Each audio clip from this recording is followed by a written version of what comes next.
오늘 우리에게 주시는 말씀은 시편 89편입니다. 시편 89편. 시편 89편 38절에서 45절까지 함께 보시겠습니다. 시편 89편 38절에서 45절까지, 원래는 52절까지인데 우리 45절까지만 우선 말씀을 보겠습니다. 우리 한 목소리로 봉독하겠습니다. 시작. 그러나 주께서 주의 기름 부음 받은 자에게 노하사 물리치셔서 버리셨으며 주의 종의 언약을 미워하사 그의 관을 땅에 던져 욕되게 하셨으며 그의 모든 울타리를 파괴하시며 그 요새를 무너뜨리셨으며 길로 지나가는 자들에게 다 탈취를 당하며 그의 요새에게 욕을 당하나이다. 주께서 그의 대적들의 오른손을 높이시고 그들의 모든 원수들을 기쁘게 하셨으나 그의 칼날은 둔하게 하사 그가 전장에서 더 이상 버티지 못하게 하셨으며 그의 영광을 그치게 하시고 그의 왕위를 땅에 엎으셨으며 그의 젊은 날들을 짧게 하시고 그를 수치로 덮으셨나이다. 셀라. 오늘 말씀 제목은 그러나 이유가 진짜입니다. 그러나 이유가 진짜입니다라는 제목을 가지고 함께 말씀을 나누려고 합니다. 오늘 희연자매 반갑습니다. 어머니 손잡고 오셨는데 자발적으로 오진 않았을 거라고 생각이 돼요. 손이 끌려서 한번 가자 하고 오셨을 텐데 이렇게 또 가까운 거리인데 들어오기가 참 힘들었을 거예요. 그래도 이곳에 앉아서 함께 예배드릴 수 있어서 너무나 기쁘고 또 감사합니다. 또 생각하고 계획하는 것들 위해서 우리 사모랑 저랑 여기 집사님이 이렇게 말씀하실 때마다 이렇게 기도 제목을 놓고 기도할 때마다 오빠 희준, 동생 희연, 자매 위해서 또 가정 위해서 이렇게 기도하고 있습니다. 기도하면 하나님께서 지금은 아닐지 모르지만 때가 되면 우리가 기도한 대로 하나님 뜻에 합당한 기도 제목들이 하나하나 이루어가는 것을 아마 경험하시게 될 거예요. 오늘 본문 말씀 함께 보시면 시편 89편 1절 앞에 보시면 보통 저자들의 이름이 나와 있어요. 에스라인 에단의 마스길 이렇게 나와 있어요. 에스라는 사람이고 에스라라는 지역 이름이고 에단이라는 것은 이름이죠. 마스길이라는 것은 뭐라고 나와 있어요? 교훈이라고 나와 있어요. 그래서 마스길은 교훈적인 시예요. 에스라 사람이 쓴 에단이라고 하는 에스라인 에단이라고 하는 사람이 쓴 교훈시라고 할 수 있어요. 특별히 88편 이 앞장에 보면 에스라인 헤만의 마스길이라고 나와 있어요. 헤만이라는 사람이 또 교훈의 시편을 썼어요. 그래서 이 88편, 89편은 에스라 사람, 에스라인이 쓴 유일한 두 편의 시편인데 둘이 형제가 아닌가 하는 그런 형제가 아닌가 학자들이 그렇게 이야기를 하곤 합니다. 현재의 상황이 굉장히 암울한 상황이었어요. 암울한 시대에 위대한 지도자가 나오고 암울한 시대에 좋은 문학작품들이 많이 나오는 것을 우리나라에서도 경험하게 되죠. 특별히 다윗 언약이 파기된 것 같은 상황의 위기 가운데서도 하나님께 다윗 언약을 기억하며 보호해 줄 것을 기리면서 이 88편, 89편을 쓰게 되는데 38절부터 이렇게 보시면 다윗 언약의 위기 상황에 이르게 돼요. 원수에게서 수치를 당하고 하나님의 인자하심과 성실하심이 없어지고 또 하나님의 언약이 취소된 것 같은 그런 암울한 상황이 나와 있어요. 그리고 38절에 보면 그러나라는 것은 앞부분에 대한 내용의 반대되는 얘기를 할 때 그래요. 행복했다. 그러나 지금은 불행하다. 뭐 이런 느낌으로 행복했다. 그러나 행복하다. 이런 얘기는 안 하잖아요. 그러나라는 접속사를 가지고 말씀이 시작돼요. 그러나 주께서 주의 기름 부은 자들에게 노하사 물리치셔서 버리셨으며 주의 종이 언약을 미워하사 그의 관을 땅에 던져 욕되게 하셨으며 라면서 이렇게 내용들이 이렇게 시작돼요. 주님께서 기름 부으신 자에게 노하셨다고 그랬어요. 또 언약하신 내용을 미워하시고 왕관을 땅에 던졌다고 그랬어요. 이 상황은 시적으로 표현되지만 우리도 비슷한 고백을 할 때가 많이 있어요. 기도할 때 보면 우리가 기도할 때 보면 기쁠 때 기도하기보다는 간절한 소망이 있거나 너무나 답답하고 힘들 때 저도 가장 많이 기도할 때 보면 그때가 가장 힘들었던 시기였던 것 같아요. 어렸을 때는 다 이렇게 집안 형편이 넉넉하지 않고 힘들었기 때문에 그것으로 인해서 오히려 힘들죠. 또 사춘기 시절에는 이성 문제도 있고 앞에 문제도 있고 가정 문제도 있고 여러 가지 일들로 고민하면서 있을 때 저는 그때 여러 가지 많은 방법들이 있었겠지만 당시엔 젊은 사춘기 시절에 술 먹으면 안 되는 나이임에도 불구하고 술로 그런 것들을 극복하는 사람도 있었고 여러 가지 방법들을 해요. 제가 택했던 것은 기도였던 것 같아요. 제가 학교 다닐 때, 여기 광신고등학교 다닐 때 너무나 힘들었어요. 아침 일찍 새벽같이 가서 저녁 10시, 11시까지 자율학습하고 또 집에는 방이 한 칸이고 그래서 집에 와도 이렇게 편히 쉬고 공부할 수 있는 자리도 없고 또 문제집을 사야 되고 뭐를 사야 되는데도 넉넉하지 않은 상황이었어요. 지금 생각해보면 너무나 힘든 시기였지만 너무나 힘든 시기에 기도하며 나아갈 수 있었기 때문에 오히려 어떻게 보면 그 상황이 이렇게 감사하게 느껴질 때가 있어요. 우리가 이게 바라보는 관점에 따라 우리의 인생이 이렇게 바뀌는 것을 볼 수 있어요. 제 주위에 혼자 있는 사람들이 많이 있어요. 사별을 하거나 이혼을 하거나 또는 40이 넘어서도 아직 결혼하지 못해서 혼자 있는 사람들이나 이런 사람들이 많이 있어요. 근데 가만히 저의 인생도 이렇게 돌아보면 힘들게 바라보면 학창시절이 힘들었고 이 결혼이나 할 수 있을까 했는데 결혼했어요. 아직 자녀는 하나님 허락하지 않으셔서 그렇지만 우리 일반적인 인생을 이렇게 돌아보면 그래요. 결혼만 했으면 좋겠다. 아니 그 전에 이성을 교제를 해야 되잖아요. 이성 교제 했으면 좋겠다. 그것을 놓고 고민해요. 나는 집 환경도 이렇고 내 외모가 이렇고 그래서 내가 누굴 만날 수 있을까 고민해요. 근데 여차하다가 누굴 만났어요. 내가 결혼할 수 있을까? 요즘 특히 젊은이들은 그런 생각 많이 한다고 그러잖아요. 결혼을 그래서 아예 포기했다고 그러는데 결혼할 수 있을까? 결혼해요. 결혼했어요. 자녀만 나면 좀 더 행복할 수 있을 텐데 또 왜요? 자녀가 좀 더 자랐으면 좋겠는데 얘네들 다 결혼해서 나가면 이제 좀 괜찮아지겠지. 하지만 다 결혼해서 나가면 또 외로워요. 저희 어머니 모습 봐도 이렇게 혼자 된 지가 오래되셨는데 굉장히 외로워 보이세요. 그래서 집사람이랑 저랑 시간 될 때마다 이렇게 자주 가서 말벗이라도 하고 그러는데 그래요. 상황이 그래요. 또 근데 결혼한 분들 보면은 내가 결혼 전에 정말 좋았었는데 혼자 살 때가 정말 좋았었는데 아니 그 전에 그래요. 우리 애 정말 요만했을 때 정말 귀여웠는데 지금은 다 커가지고 얘기도 안 하고 나랑 다 지가 스스로 알아서 큰 것 같고 그렇죠?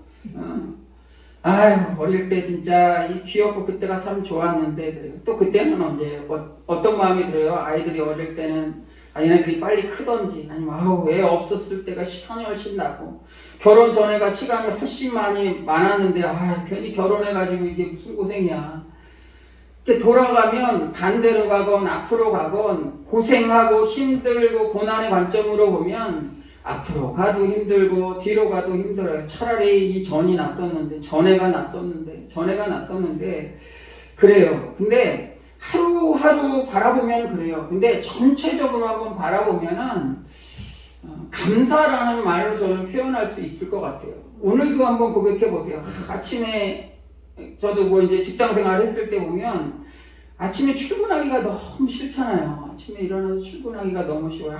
아침에 8시, 9시 일어나서 출근하는 그 시간 사람들 꽉꽉 차서 대중교통 타고 이용하는 그 시간 너무 싫어요. 9시, 10시 뭐 또 이렇게 시간별로 보면 다 힘들어요. 그런데 오늘도 아마 힘들었던 일들이 있을 거예요. 뭐 아침이나 점심이나 저녁 때 힘들었던 일이 있었을 텐데 지금에 와서 하루를 이렇게 정리하면서 돌아보면 어때요? 이 자리에 나오는 것은 뭐예요? 특별한 일이 없었기 때문에 이 자리에 나올 수 있는 거잖아요. 만약 몸이 아프거나 또 사건, 사고가 있었다면 이 자리에 참석하지 못했을 수도 있어요. 또 찬송 부르고 이렇게 함께 말씀 나누는 이 시간 가만히 생각해 보면 감사해요. 저도 그래요. 뭐 아침부터 힘든 일들 뭐 있을 수 있어요. 누구랑 얘기하면서 짜증났던 것 있을 수 있어요. 근데 그 순간에는 짜증나고 힘들었지만 이렇게 다 정리하고 또 이렇게 말씀 나누는 이 시간에 보면 마음이 이렇게 평안해요. 찬송한 곡 부를 때 마음이 평안해지고 또 이렇게 말씀을 나눌 수 있는 여유, 또 끝나고 나서 뭐 커피 한잔 하면서 하루를 돌아볼 수 있는 그런 여유가 있다는 것 참 감사한 일이에요. 우리가 바라보는 관점에 따라서 우리의 인생이 정말 달라지는 것 같아요. 말씀으로 돌아가서 보면 오늘 시편 기자도 마찬가지예요. 정말 암울한 시대예요. 다윗 왕조 때 그 풍성한 강력했던 그 나라였는데 지금은 아주 쇠약해지고 힘들어지고 하나님이 떠난 것 같고 주의 언약이 떠난 것 같고 있는 어려운 상황이에요. 다 포기해버리고 심지어는 오늘 말씀 보니까 관을 땅에 던진다는 것은 뭐냐면 이 왕관을 썼다는 건 뭐예요? 부귀영화를 누린다는 거예요. 강력한 거예요. 평안하다는 거예요. 행복하다는 거예요. 근데 그 관을 땅에 던져버렸다는 것은 이제 끝나는 거예요. 나의 모든 것이 다 끝나는 것처럼 느껴지는 거예요. 지금으로 따지면 또 40절에 그의 모든 울타리를 파괴하시며 그 요새를 무너뜨리고 요새라는 건 뭐예요? 울타리라는 건 뭐예요? 나를 보호해 주는 거예요. 나를 다른 적들로부터 나를 공격하는 사람들로부터 보호해 주는 건데 그 보호할 수 있는 모든 것들이 다 없어졌다는 거예요. 그 상황이 지금 아예 다 벗겨진 상황이에요. 아무도 나를 지켜주지 않고 아무도 없는 것 같은 그런 상황. 우리도 그런 것들 많이 경험했을 거라고 생각이 돼요. 지금이 그런 상황이라면 한번 이 말씀을 가지고 말씀을 듣고 위로받았으면 좋겠어요. 이 저자가 이런 상황에 있어요. 이런 상황에 있지만 마지막에 52절에 보면 여호와를 영원히 찬송할지어다 아멘 아멘 이렇게 말씀을 마무리해요.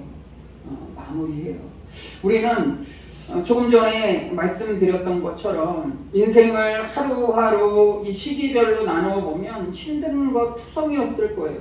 오늘도 마찬가지고 내일은 어떻게 하지? 내일 또 이런 어려운 일들이 있는데 또는 지금 풀리지 않는 일들이 있는데 어떡하지 그래요. 38절 그러나로 시작했잖아요. 그러나 여기서 말하는 38절에 나와 있는 그러나는 어떤 상황이냐면 앞의 상황이 아주 좋은 상황인데 그러나 안 좋은 상황이에요. 그러나 52절에 보면 여호와를 찬송하며 아멘 하면서 말씀을 끊어요. 사실 38절 전에 보면은 33절에도 그러나라는 단어로 시작이 돼요. 33절에 그러나 여기서 그러나는 반대 상황이에요. 하나님께서 지켜주실 상황, 어렵고 힘든 상황이지만 그러나 나의 인자심을 그에게서 다 거두지는 아니하며 나의 성실함도 패하지 아니하며 이게 뭐예요? 언약과 함께 하시겠다는 말씀이잖아요. 우리의 인생은 그러나의 인생인 것 같아요. 오늘 행복했다가도 내일은 또 힘들 수도 있고 또 오늘 힘들었다가도 내일 행복해질 수 있는 게 우리의 인생이에요. 그래서 우리의 인생사를 희로애락 그러잖아요. 매일같이 희라고 생각해 보세요. 매일같이 기쁘게 사는 사람, 매일같이 웃으며 산다고 생각을 해보세요. 웃으며 사는 사람은 저기 병원에 많이 있어요. 힘들어 막 이렇게 계속 웃고 그래요. 그분들 볼 때마다 참 불쌍하고 애처롭고 기도해주고 싶고 그런 마음이 들 때가 많이 있는데, 그래요. 계속 웃으면서 산다고 생각을 해보세요. 또는 반대로 계속해서 힘들고 괴로운 일만 노애죠. 노애가 안 좋은 거죠. 우리가 생각하기에 안 좋은 것만 있다고 계속 생각해 보세요. 얼마나 힘들겠어요. 근데 마지막과 처음과 끝이 뭐예요? 웃을 수 있는 거예요. 기쁠 수 있는 거예요. 락은 뭐예요? 즐거운 거예요. 그 가운데 힘들고 어렵고 정말 많이 있지만, 처음에 기쁘게 시작했지만 힘들 수 있어요. 괴로워할 수 있어요. 답답해할 수 있어요. 하나님 왜 내 기도를 들어주시지 않지? 내가 그래도 예배 꾸준히 참여한 것 같은데, 기도한 것 같은데, 헌금 생활도 잘한 것 같은데, 그래도 내가 어느 정도 평균적으로 잘 살았던 것 같은데, 왜 이렇게 안 풀리는 것 같지? 뭐 하는 것 같지? 하지만 오늘 시편 기자처럼 이 암울한 상황 가운데서도 찬송하리로다, 찬송하리로다, 아멘, 아멘 고백할 수 있어야 돼요. 그래야 마지막에 인생의 삶처럼 희로애락, 마지막에 기뻐하며 즐거워하며 삶을 마칠 수 있다는 거죠. 정말 인생이 그러한 모습으로 나아간다는 것을 우리가 깨닫게 되면 지금 우리에게 닥친 조그만 어려움들 이겨나갈 수 있는 거예요. 우리가 왜 믿으면서 이렇게 힘들게 손해보면서 사는 것 같고 그런가? 저도 많이 경험해요. 그런 것들에 대해서. 저는 특별히 목사이기 때문에, 다른 사람들이 보기에 성직자라고 하기 때문에 웬만한 거 다 이해해 줘야 돼요. 손해봐야 돼요.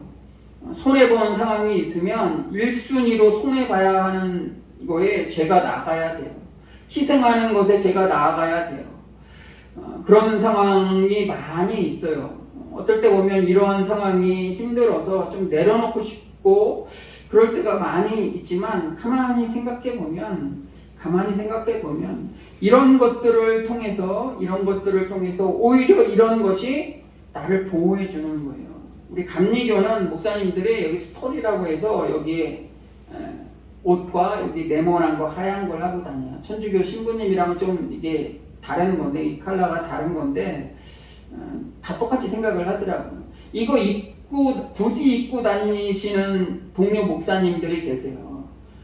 왜 저렇게 하나? 길 가다가 저 사람 목사야. 여기 천주교 있잖아요. 우리 수녀님들이나 신부님들, 스님들 보면은 다 옷 누가 봐도 저 사람은 행동이 어쨌건 간에 누가 봐도 그 복장만 봐도 저 사람이 수녀님이고 신부님이구나, 스님이구나 이렇게 알 수 있잖아요. 근데 목사님들은 그렇지 않잖아요. 조금 더 자유로울 수 있어요. 나가서 횡단보도 갈 때 파란불 아닐 때 좀 이렇게 눈치껏 건너갈 수 있어요. 근데 제가 이거 로망칼라라고 그러네. 이거를 탁 하고 간다고 생각해 보세요. 그걸 입고 빨간불에 아무도 없고 그런데 건너간다고 생각해 보세요. 혹시 누가 보면 어때요? 그게 족쇄가 되는 것처럼 느껴질 수 있지만, 반대로 생각해 보면 그게 오히려 나를 지켜주는 거예요. 나를 지켜주는 거예요. 만약 그것을 입고 막 술집이나 이렇게 좀 유흥가 같은 데 간다고 생각을 해보세요. 저 사람 목사 아니야? 그런데 오히려 그렇게 있는 것이 나를 보호해 주는 거예요. 가만히 생각해 보면 내가 믿음으로 말미암아 손해보는 것 같고 뭐가 아닌 것 같지만, 오히려 그것이 나를 보호해 준다고 생각을 해보면 오히려 감사하는 거예요. 그래서 내가 믿고 있는 거를 보여줘야 돼요. 과시는 아닌데, 믿고 있는 걸 손가락질 하더라도 내가 믿고 있다, 내가 하나님의 자녀다, 나는 크리스찬이다 라는 것을 늘 마음가짐을 그렇게 가지고 나아간다면 오히려 그것이 나를 보호해 준다는 거예요. 보호해 준다는 거예요. 이 힘들 수밖에 없는 이 상황을 가만히 보면 하나님은 우리를 때로는 힘든 상황 가운데 몰아가세요. 우리를 위해서 몰아가시기도 하지만, 대부분의 경우를 보면 우리가 하나님의 약속의 말씀을 깨뜨릴 때예요. 우리가 방황할 때, 하나님 뜻을 저버릴 때 이러한 심판의 일들이 나와요. 사실 오늘 말씀에도 보면 31절에 보면 내 율례를 깨뜨리고 내 계명을 지키지 아니하면 내가 회차비로 그들의 죄를 다스리며 채찍으로 그들의 죄악을 벌하리로다 그랬어요. 이런 심판이 있었던 것은 하나님의 약속을 저버렸기 때문에 그래요. 혹시 나에게 지금 힘든 상황이 이렇게 닥쳐 있다면 조용히 묵상하며 내가 하나님 뜻을 제대로 하지 못했던 것이 있나 한번 돌아보고, 또 그런 것이 없다고 치면은 하나님이 나의 하나님의 자녀 되게 하려고 만들어 가시는구나 생각하고 오히려 이 시험을 더 감사함으로 받아들이며 나아가시기를 주의 이름으로 간절히 축원합니다.